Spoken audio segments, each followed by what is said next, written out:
Christopher Nolan movies అంటే అసలు ఎవరికి అర్థం కాదనమాట. అంటే ఫుల్ ఆకలేస్తుంది. ఈ వారి గురించి విన్నా కానీ చిన్నప్పుడు అంత డీప్గా డీటెయిలింగ్గా తెలియదు మనకు. హై గైస్, నమస్తే, welcome back to my channel.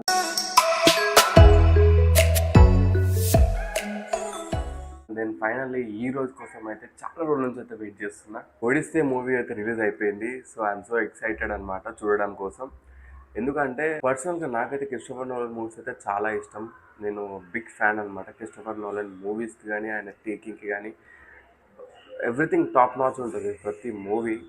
ఈ మూవీ అని చెప్పలేము, ప్రతి మూవీ బాగుంటుంది ఆయన దాంట్లో, ఆయన తీసిన మూవీస్లలో. సో మీరు ఎవరైనా క్రిస్టోఫర్ నోలన్ ఫ్యాన్స్ ఉంటే కమెంట్ చేయండి, బిగ్ ఫ్యాన్ అని చెప్పి. And coming to the point, movie గురించి వస్తే, నేను ది ఒడిస్సే మూవీ యాక్చువల్గా నేను ఈ మూవీ కోసం అయితే ట్రై చేశాను PCXలో చూద్దాము అని చెప్పి. ఎందుకంటే ఈ movie made only for IMAX అనమాట. సో ఐమాక్స్లో చూస్తున్న విజువల్ కానీ ఆ టేకింగ్ ఆయన చేసిన విధానం కానీ మనకు మంచిగా కనిపిస్తుంది అనమాట. ఫుల్ స్క్రీన్ ఉంటుంది కదా ఐమాక్స్లో. సో అట్లా అని చెప్పి అనుకున్నా, కానీ కొన్ని సిచ్యువేషన్స్ వల్ల నాకైతే టికెట్ దొరకలే. సో నేనైతే వేరే థియేటర్ అయితే బుక్ చేసిన. ఇది కూడా బాగానే ఉంటుంది. సో ఇంకా సో ఎక్సైటెడ్ అనమాట. ది ఒడిస్సే మూవీ అయితే అది గ్రీక్ మైథాలజీని ఉపయోగించుకొని ఆ మూవీ స్టోరీ తీసాము అని చెప్పి రూమర్స్ అయితే వస్తున్నాయి. బట్ నేనైతే స్పాయిలర్స్ వినదలుచుకోలేదు, చూడలేదు అందుకే ఇంతవరకు. ఎందుకంటే స్పాయిలర్స్ చూస్తే మనం ఎగ్జైట్మెంట్ కానీ మొత్తం పోతుంది అనమాట. సో అందుకని ఏ మూవీ లవర్ అయినా కానీ సినిమా చూసిన తర్వాతనే వేరే ఏమైనా చూడొచ్చు, కానీ సినిమా చూడకముందు వాళ్ళవి వీళ్ళవి ఇవన్నీ చూడకూడదు మనం. ఎందుకంటే మనం మూవీని ఎంజాయ్ చేయాలనుకుంటే మెయిన్ థింగ్ ఈ నెగిటివ్ మొత్తం స్కిప్ చేసేయాలి మొత్తం. ఇంకొక షాకింగ్ న్యూస్ చేయడానికి ఇచ్చిందంటే ఈ మూవీ గురించి, ఈ మూవీ రన్ డ్యూరేషన్ అనేది 2 hours 55 minutes something, almost 3 hours around ఉందంట. అంటే 3 hours మూవీ తీసిందంటే దాంట్లో మన కంపేరింగ్ టు మనం తెలుగు సినిమాతో కంపేర్ చేసుకుంటే 3 hours మూవీస్లో ఏముంటాయి, కొన్ని సాంగ్స్ ఉంటాయి, 4 songs 4 fights ఇట్లా యాడ్ చేస్తుంటారు. కానీ ఎస్పెషల్లీ 3 hours మూవీ నీకు స్టోరీ, 3 hours ఒక స్టోరీని 3 hours నీకు ఎలాబరేట్ చేసి చెప్పడం, అది కూడా ఆడియన్స్కి ఎక్కడ బోర్ కొట్టకుండా చూసుకునే విధంలో టేకింగ్ చేయడం అంటే అది నిజంగా చాలా గ్రేట్ ఆ వర్క్ నిజంగా. అందుకే నాకు క్రిస్టోఫర్ నోలన్ మూవీస్ అంటే చాలా బిగ్ ఫ్యాన్ అనమాట నిజంగా. సో ఎక్సైటెడ్గా ఉంది. సో నేను మీకు మూవీకి వెళ్దాం, మనం థియేటర్కి వెళ్దాం. మూవీ చూసినాక మూవీ ఎట్లా ఉందో నీకు మొత్తం ఫుల్ డీటెయిల్ రివ్యూ అనేది నీకు మూవీ చూసిన తర్వాత నేను వచ్చి మీకు చెప్తాను. మరి ఇంకెందుకు ఆలస్యం, మనం లేట్ చేయకుండా సినిమా థియేటర్కి వెళ్ళిపోవడం పదా.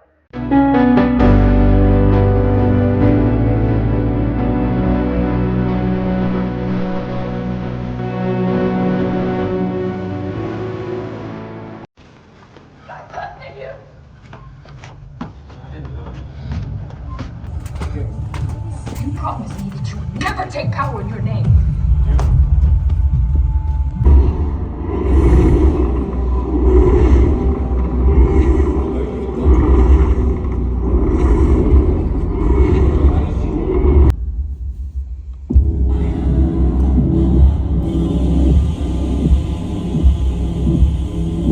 గైస్, ఇప్పుడే మూవీ చూసి అయితే ఇంటికైతే వస్తున్నా. అబ్బా అసలు ఏ మూవీ, అసలు అది మెంటల్ లేచిపోయింది, నాకైతే పిచ్చి లేచిపోయింది మూవీ చూసినాక. నేను నార్మల్గా క్రిస్టోఫర్ నోలన్ మూవీస్ అంటే అసలు ఎవరికి అర్థం కాదనమాట. అంటే ఇంద్రవి ఎప్పుడు కన్ఫ్యూజ్ చేస్తూ ఉంటాడు ఆడియన్స్ని. 2-3 times చూస్తాయి కానీ రిపీటెడ్గా అర్థం కాదు మూవీస్, ఆయన మూవీస్ అనమాట. కానీ ఈ మూవీ ఫస్ట్ టైంకి అసలు ఎవరికి, అసలు నార్మల్ పర్సన్ కూడా అర్థమవుతుంది, ఆ రేంజ్లో తీసిండ్రు మూవీ అయితే నిజంగా. ఈ మూవీని నిజంగా ఐమాక్స్లో చూసిన వాళ్ళకైతే ఇంకా డబల్ ఎంజాయ్మెంట్, నిజంగా డబల్ ఎంటర్టైన్మెంట్ నిజంగా. ఇది ఓన్లీ మేడ్ ఫర్ ఐమాక్స్ అనమాట. ఐమాక్స్లో చూస్తే ఇంకా బాగుంటుంది మూవీ నిజంగా. ప్రసాద్ PCXలో వస్తే ఇంకా జబర్దస్త్ ఉంటుండే.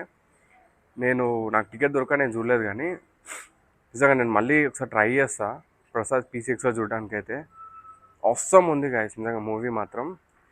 నేను నార్మల్గా కొన్ని మూవీస్కి మాత్రమే ఇట్లా ఇట్లా చెప్తా, అంటే ఇంత బాగుంది, ఇట్లా తీసింది మూవీ అని చెప్పి. కొన్ని మూవీస్కి అయితే చెప్తాను అనమాట. లిమిటెడ్ మూవీస్ ఉంటాయి. సో దాంట్లో ది ఒడిస్సీ అనేది నిజంగా వన్ ఆఫ్ ది మూవీ నా లిస్ట్లో అయితే యాడ్ అయిపోయింది. నాకు ఎస్పెషల్లీ నేను ఏమైతే ఎక్స్పెక్ట్ చేసినానో, ఎలా ఉండాలనుకున్నానో మూవీలో యాజ్ ఇట్ ఈస్ అలానే ఉంది. ఎస్పెషల్లీ ఈ మూవీ గురించి మాట్లాడితే దీంట్లో ఈ స్టోరీ మొత్తం మనం స్కూలింగ్ చేసే టైంలో విన్న స్టోరీయే ఇది, ట్రైజన్ వార్ అని చెప్పి. కానీ అసలు అసలు వాళ్ళు వెళ్ళి ఆ ఫైట్లో ఇన్ని ఇయర్స్ అసలు ఎలా ఫైట్ చేశారు అనేది ఎంత డీటెయిలింగ్గా చూపించిందంటే 2 hours 55 minutes or 3 hours something run time movie ఇది. నాకైతే లిటరల్లీ చెప్తున్నా, అసలు ఇట్లా ఇట్లా వెళ్ళి ఒక కొద్దిసేపటికి ఒక 1/2 hour 40 minutes అంటే నాకు అనిపించింది కొద్దిసేపటికే మూవీ ఇంటర్వ్యూలో వచ్చేసింది. అయ్యా ఏంది ఇంత తొందరగా అయిపోయింది ఏంది అంటే almost 1 hour 40-50 minutes run time ఉన్న ఇంటర్వెల్లో మాకు జస్ట్ ఒక 30-40 minutesలో అయిపోయినంత ఫీల్ కలిగింది. నిజంగా మూవీస్ అట్లా సీట్ ఎడ్జ్లో కూర్చోబెట్టి చూపించేదంటే హాలీవుడే. నిజంగా ఆ ఎక్స్పీరియన్స్ మాత్రం వేరే లెవెల్ ఉంటుంది నిజంగా. అంటే ఎంతలా చెప్తున్నా అని కాదు, కానీ మూవీలో మ్యాటర్ ఉంది.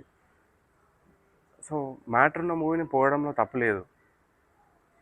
సో లిటరల్లీ ఎవరైతే చూడని వాళ్ళైతే ఉంటారో, సో డెఫినెట్లీ చెప్తున్నా, మీరు ఒక 100 రూపీస్ 50 రూపీస్ పోయినా పర్లేదు, కానీ ఐమాక్స్లో చూడడానికి ట్రై చేయండి. నాకు టికెట్ దొరకలేక నేను పోలేదు, కానీ లేదంటేనా నేను డెఫినెట్లీ ఐమాక్స్లో చూస్తుండే. ఐమాక్స్లో చూస్తే ఇంకా బాగుంటుంది సినిమా. క్రిస్టోఫర్ నోలన్ మూవీస్లో ఇంకొక one of the mile stone movie ఇది. నిజంగా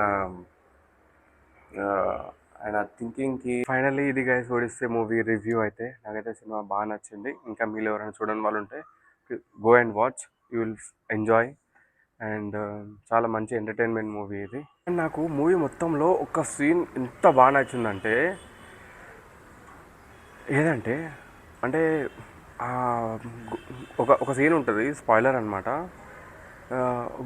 గుర్రం లోపల ఈ సైనికులు వీళ్ళంతా ఉంటారు.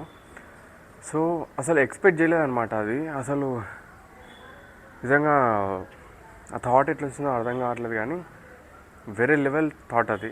చాలా బాగుంది ఆ సీన్ మాత్రం.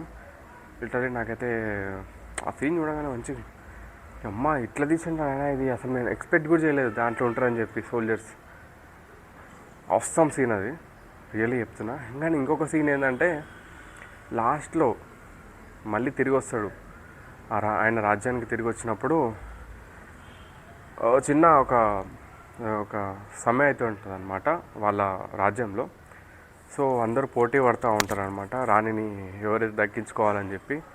సో రాజే ఇట్లా మారువేషంలో వచ్చి తన రాజ్యాన్ని మళ్ళా ఎలా తీసుకుంటాడు అంటే అసలు ఎవ్వరు ఎక్స్పెక్ట్ చేయరు ఆ సీన్ మాత్రం. లిటరలీ ఆ సీన్ కూడా స్పైడర్ మ్యాన్ కూడా చాలా బాగా నటించిండు కొడుకుగా, చాలా బాగా యాక్ట్ చేసిండు నిజంగా. అండ్ మన డ్యూన్ హీరోయిన్ ఉంటుంది, అదే మన స్పైడర్ మ్యాన్ గర్ల్ ఫ్రెండ్, ఆమె కూడా బ్యూటిఫుల్గా యాక్ట్ చేసింది. ప్రతి ఒక్కరు చాలా బాగా యాక్ట్ చేశారు నిజంగా మూవీలో. నాకైతే అసలు నిజంగా ఇట్లా జరిగిందా, రియల్గా ఇలానే జరిగిందా వార్ అనేది మూవీ చూసినాక అర్థమైంది నిజంగా. అంటే ఈ వార్ గురించి విన్నా కానీ చిన్నప్పుడు అంత డీప్గా డీటెయిలింగ్గా తెలియదు మనకు. గ్రీక్ మైథాలజీ అంటారు, అదంటారు, ఇదంటారు, వాళ్ళ ట్రాయ్ ఫైట్ అంటారు, ట్రాయ్ వార్ అంటారు. ఇవన్నీ ఏంది అసలు అని నాకు చాలా పెద్ద కన్ఫ్యూజింగ్ ఉండే అనమాట. కానీ నా కన్ఫ్యూజన్ మొత్తం ఈ మూవీ చూసినాకైతే క్లియర్ అయింది. వన్ థింగ్ ఐఎమ్ షూర్ ఏంటంటే, ఏదైనా హిస్టరీ కానీ దాని గురించి చెప్పడం కానీ మీకు డీటెయిల్గా దేని గురించి, స్పేస్ గురించి అయినా కానీ ఎవ్రీథింగ్ నీకు భూమి మీద దే గురించి అయినా చెప్పగలిగే ఒకే ఒక్క డైరెక్టర్ క్రిస్టోఫర్ నోలన్. నిజంగా మస్తు తీసిండు సినిమా, మాత్రం జబర్దస్త్ ఉంది.